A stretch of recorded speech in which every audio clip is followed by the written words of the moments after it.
I suppose Eddie Marzan really explained it better to me, you know, about this film, and he said, I think it's your testimony, you know, in a way, and I suppose it is. I wrote the film, although not autobiographical, I wrote it about the kind of world that I grew up in and the people that I grew up around and the stories that I heard through doorways, you know, and these chattering communities, you know, and some of it was horrific for some people some of the time, you know, and I was just really, it was kind of, I wrote it in about a week, I think. I'd finished it in about a week. I just sat down and it came out unedited, and I think it was just everything just pouring out, and the process was quick and it was done, and I didn't think about it too much really. And I suppose if I was a painter, I'd just throw stuff at a canvas. I wouldn't make a film and work with people. I'd be on my own a lot. And that's all it is. This is the purest expression that I could have had, you know, that was beyond just the idea of wanting to be a film director. And Tyrannosaur is what came out. Yeah.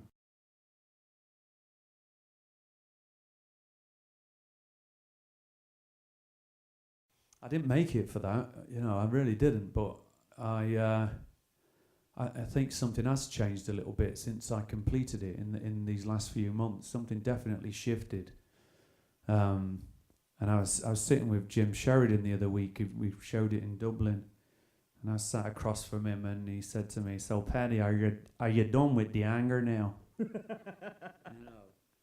And I looked at him. No one had asked me, and I just looked at him and I went, "Yeah, I am, Jim. Yeah, it's done. You know, I won't tell that story again. My next goal isn't to keep telling these stories, you know, or go into my past.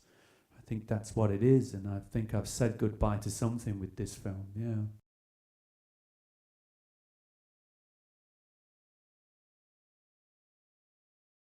I mean, because I didn't know this, and it's not a reason for, but it makes sense to me, so that's why I'll talk about it, was that, you know, last year I was diagnosed with a kind of high functioning autism called Asperger's syndrome, and I didn't know I got that, you know. I've just been down every other avenue, you know, asking people to help me out and all that, and seeing, you know, one psychologist after another, and feeling no different about anything. And one of the kind of symptoms of it or whatever is that you live your life in a kind of state of heightened anxiety, and, you know, and a fear and a tendency to really have real kind of catastrophic thoughts about things, and, you know, feeling of like trouble even communicating with people, and part of the posture that I developed and part of the way that I would, you know,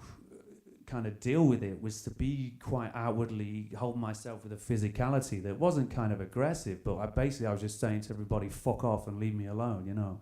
And people would be like, oh, he's so angry, he's got all these anger problems, and I don't think that's what it was. That's what it came from, this place of fear, like a protection, you know. Yeah.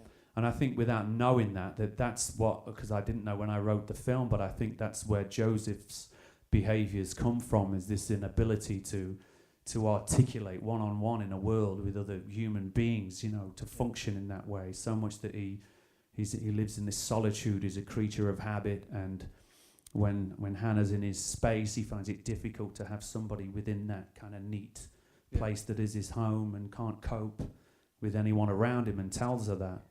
And I think part of it is that his inability to kind of communicate with people. But for that character, the awakening, if you like, starts when he kicks his dog, and that's his last friend, if you like. You know, it's this pure creature, loyal creature, and he kicks it, and I think that act is kind of the beginning of the shift in him, you know, somehow.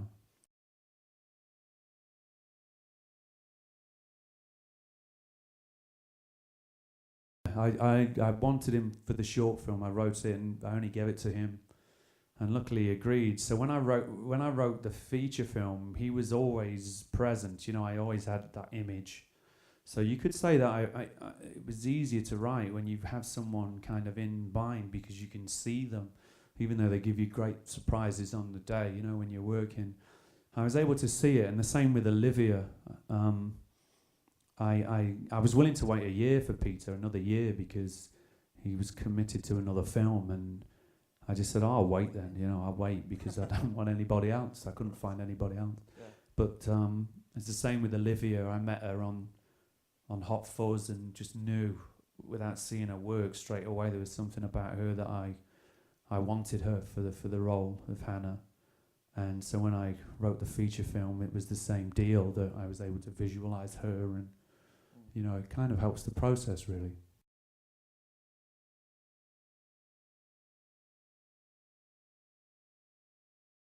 Well, I didn't. I just had I had a feeling about her. I had a sense of her, and it was just something that I couldn't describe. I just knew that she was the person that I wanted. And because it wasn't made for a huge amount of money, then I wasn't having to have conversations with people about why I wanted her, you know. There's just something about her personality, her spirit, if you like, you know. You get what you see is what you get with Olivia, and she's a very caring girl, funny girl, and very nurturing girl, and all the qualities that were needed to play Hannah. The other stuff, the kind of tougher stuff, is something that you can get to that if you create the right playground and all the safety nets are up. You can get to that. That's fine, you know. It's all it's the other stuff that's important. And part of me also felt that, you know, it was a little bit in mind of when Kathy Burke was in Nil by Mouth, and I only knew her as somebody who was in Kevin and Perry in a romper suit, you know, screaming in a baby grow or whatever. And when I saw Nil by Mouth, I had one of those moments where I thought, wow, you know, she's incredible. And part of my mind thought that too, that Olivia could achieve the same thing, because I could have cast so many actresses that, you know, you'd have seen them behind the counter in that shop, and you'd have maybe, if it was a more established, well-known actress, you'd have maybe have known what you were going to get. Does that make sense? You know, you know, and I just thought with Olivia, all the time, typecasting, and I just think that, you know, we didn't have that. It was a luxury to have somebody. It was important to the film to not know where that character was going.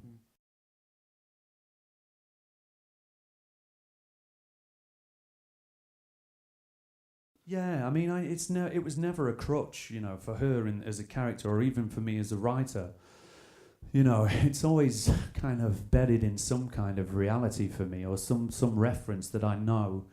And I befriended a Christian friend of mine in my hometown who ran a charity shop, who I'd known since I was a kid, and she'd tell me stories of drunks and how they would come in and abuse her verbally and break down in tears, and the next day they come in and apologise and ask to be prayed for, or you know. And she was alone in a shop with these guys, but she would pray all the time, saying a prayer to herself, but she'd lock the door and pray to them or pray for them.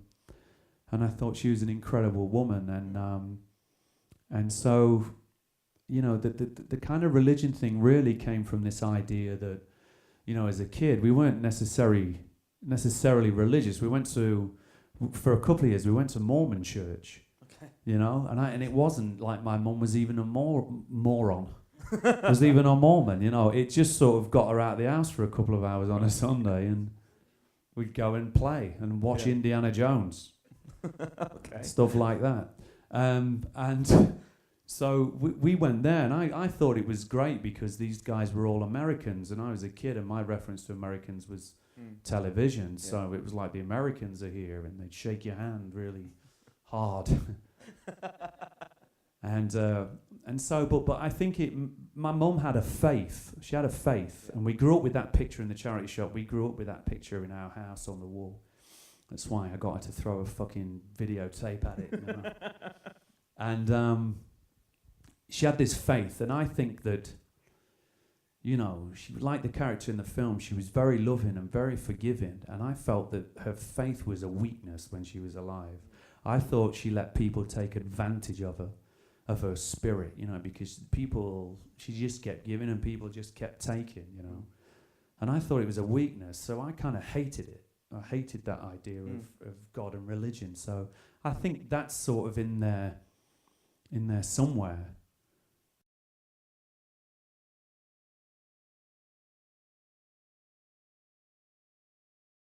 I think the only thing, your only job as a director is that in all the films that I could stand up and say I was really proud of that, or that was a great experience, or, you know, was that the director created the kind of playground for you to have some kind of freedom.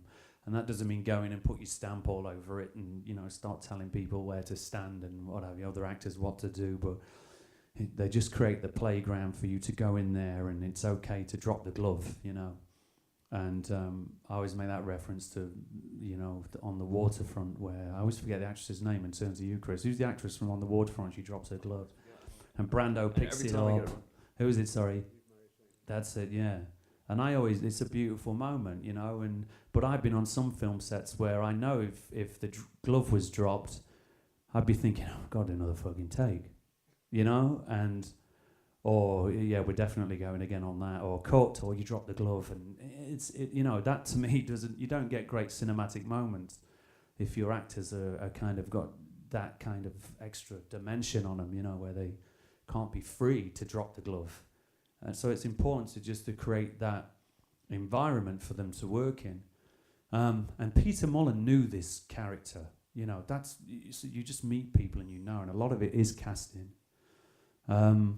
With Olivia, it was just different because she didn't come into this film ready for this experience, you know, the experience of making it. She came to work, you know, and she wanted to be there, but I don't think she understood until we were part way in. And the biggest reward for me was just seeing the way that she transformed and really took it on, and she just became this incredible actress throughout the experience of the movie. She just grew and grew.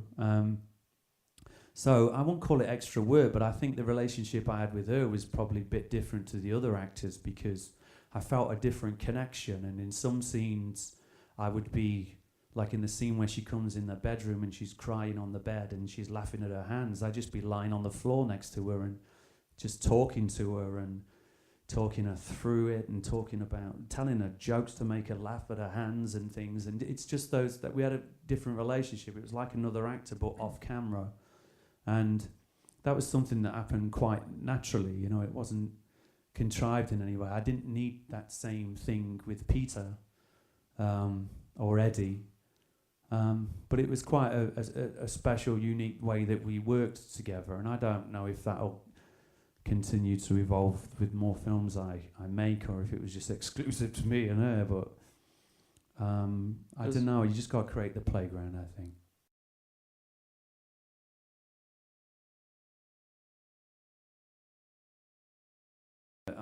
I sort of, I remember that day, there was a few people there and I just was looking at him, because I like to sit kind of in the space with them, not in their way, but in the space. I don't like that a director's, you know, a mile down the road or something, you know. In a trailer. Yeah, and I just was watching this thing, and I think what happened probably was that I kind of saw my father in there, and I just saw his desperation, and I instinctively just got up and walked down the pub and just said, "Are you all right, Joseph?" And I don't know where it came from. I don't know if it came from being an actor or anything. I'm not sure, but I just felt compelled, and I didn't even think about it. But I think in some ways it was strange that seeing a ghost almost, you know. Yeah, absolutely.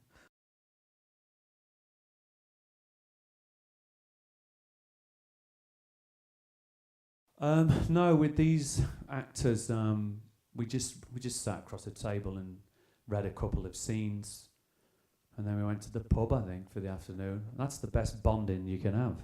And then, you know, just get the little lad in, Sammy, and make sure that he's in the right place. And there wasn't a lot of rehearsal at all. And even on set, I don't start putting cameras anywhere until they've walked in that room and they know where they want to go. And then we go and find them. And I'm just always conscious that I don't want anybody giving away anything on rehearsals. I just want them to basically block it and feel it out and where they need to be. And then you start to build in elements, you know, little reactions. For me, it's about those tiny moments, those tiny reactions, like Olivia when Eddie leaves her and he's threatened her in the shop and he leaves, and it's just little notes like when he leaves, I want you to feel like you've physically been hit in the stomach, so it makes you have that reaction, you know. And it's just those little notes that you start to build in as you do takes. I never do more than probably 3 takes, and on some of the tougher stuff there's probably 2 takes. And in scene 111, I even remember the number, which is when he's been to the house and he's found the body. I really thought we're going to have to go somewhere today here. This is going to be really tough. And that was the day, really. That was the last day of the film, and she was just like a tornado in that room. But I was very aware of, like, we shoot on her first and don't give it anything in the rehearsal, and you just build from there, really. Yeah, we only had one camera, and as much as you can on a film like that, of that budget, you try and shoot chronologically, you know.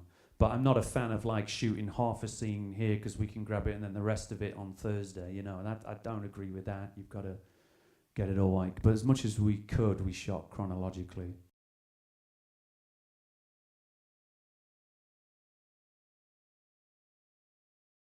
That's hard work, isn't it?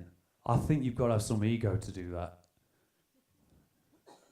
Yeah, when I think of actors who've done it, you've got to have some ego.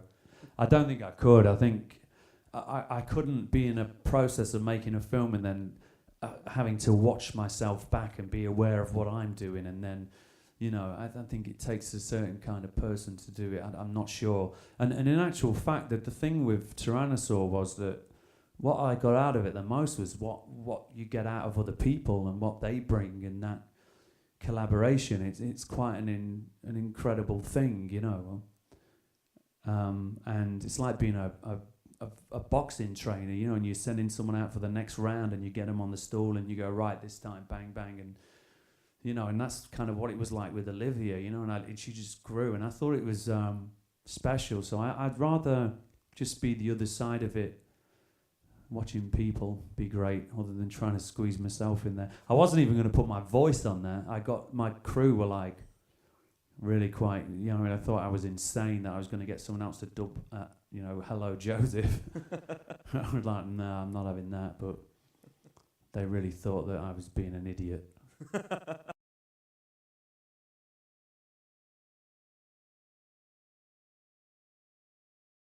I didn't.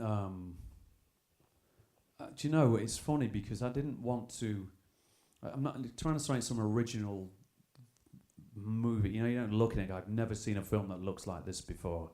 But I never had any real model in mind. All I knew is that, you know, you got 750 grand, and what I definitely didn't want to do was then write this script and then go, right, everybody, let's improvise. You know, I thought the script's there, you know, so we'll stick to that. And I was very aware that, look, we're not going to make some cheap movie because we don't have a lot of money. We're going to make what I kind of think of as cinema, you know, a frame and no kind of handheld swinging the camera about and seeing what we get. You know, I really wanted to have a frame and to have it kind of, you know, quite static and what have you. And the only thing I could think in my head when I was making it was Clint Eastwood and just the sort of real simplicity with how he makes movies.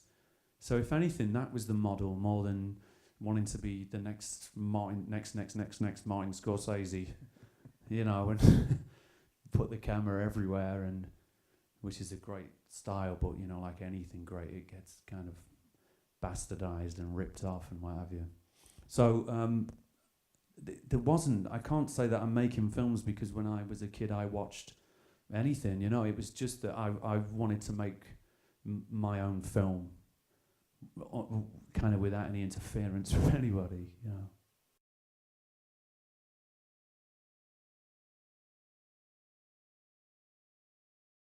There's a few, and this ain't a plug for the DVD, man, but there's a few deleted scenes on there, and, you know, I watched them the other week and did a commentary, and, you know, they're not in the films, they're not very good.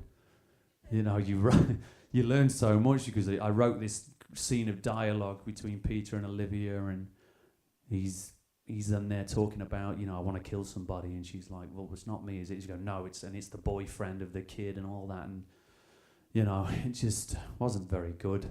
I thought on paper I'd written a good scene. I thought, yeah, man, you're in the club now, son, with that powerful prose, and it was rubbish.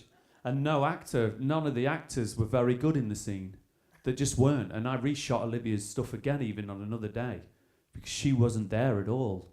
And Peter was even, wobbling all over the shop. And I realised then, I thought, some part of them knows instinctively that it's not very good writing. And or rather, it just doesn't want to be in the film.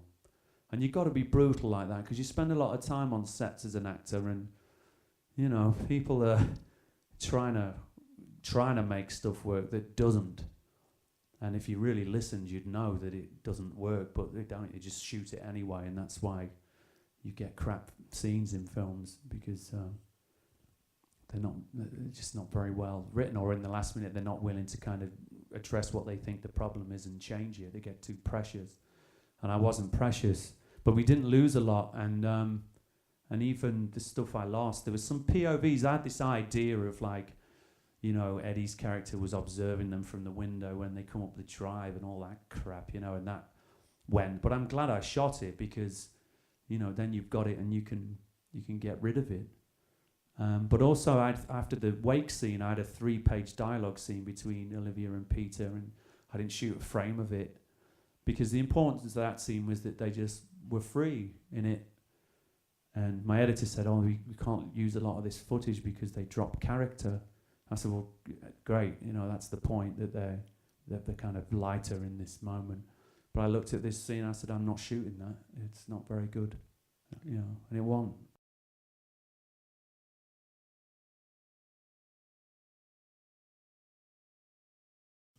I like directing the most.